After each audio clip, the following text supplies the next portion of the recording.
Në News 24. 8 persona, 7 prej të cilëve klandestin nga vendet e treta humbën jetën si pasojë një aksidenti në aksin Këlcyr-Përmet. Automjeti ku udhëtonin klandestinët dal nga rruga dhe ka rënë në anë të lumit të Vjos, ndërsa mes viktimave është edhe drejtuesi i mjetit nga Shkodra.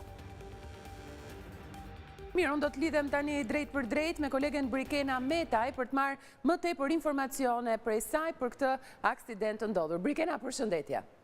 Përshëndetje Nisit.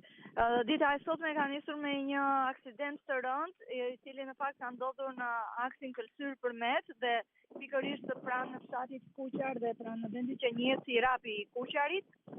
Një automjet me 8 shteta të brenda të cilës të gjithë kanë jetën ka dalë nga rruga si pasojë e shpejtësisë së lartë, duke rënë në anë të lumit Vjosa. Mësohet se 7 persona janë migrantë të paregull, të cilët kanë hyrë në mënyrë të palishme në territorin shqiptar dhe sipas informacioneve të deri tanishme, këta 7 migrantë janë pritur nga drejtuesi i mjetit, një shtetas nga Shkodra, cili i ka pritur për t'i marrë dhe më pas për t'i çuar me shumë mundësi ndoshta në drejtim të malit të Zinga janë edhe destinacionet e kërkuara të klandestinëve që hyjnë kryesisht në mënyrë të palishme në territorin shqiptar.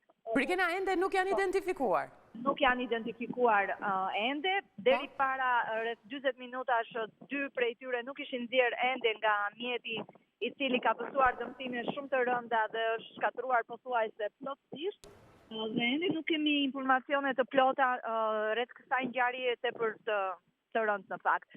Brikena, edhe njërë të lutem, ku eksaktësisht ka ndodhur aksidenti? Në çfarë vendi? Dhe a ndodhin shpesh aksidente në atë pjesë?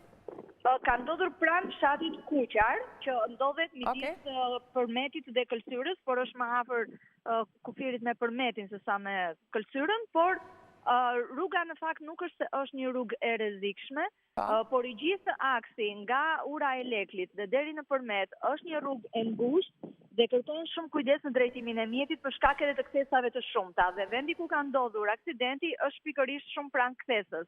Dhe mendohet se shpejtësia e lartë dhe fakti që drejtuesi i mjetit nuk ka qenë vendas dhe ndoshta nuk e ka njohur mirë rrugën, ka qenë edhe shkaktar i aksidentit. A ka ndonjë informacion të fundit nga ana e policisë lidhur me këtë aksident? Brikena, kanë këtu ka parasysh edhe numrin e lartë personave që janë përfshirë në këtë aksident, sikurse edhe për drejtuesin e mjetit, personin nga Shkodra, a dihet gjë? Po, të kuptoj, por ende nuk kemi asnjë informacion nga policia. Jemi përpjekur që të marrim informacione edhe nga burimet të tjera, por në fakt informacionet rreth kësaj ngjarje janë shumë të pakta dhe ende të kufizuara. Ka patur aludime nëse mjeti ka qenë në ndjekje nga policia apo jo, por ende nuk kemi një saktësim rreth kësaj, edhe pse burime nga policia pohojnë se nuk ka qenë. Pra, kjo për vetë faktin se mjeti ka qenë me shpejtësi të lartë apo jo, dhe mund të ketë.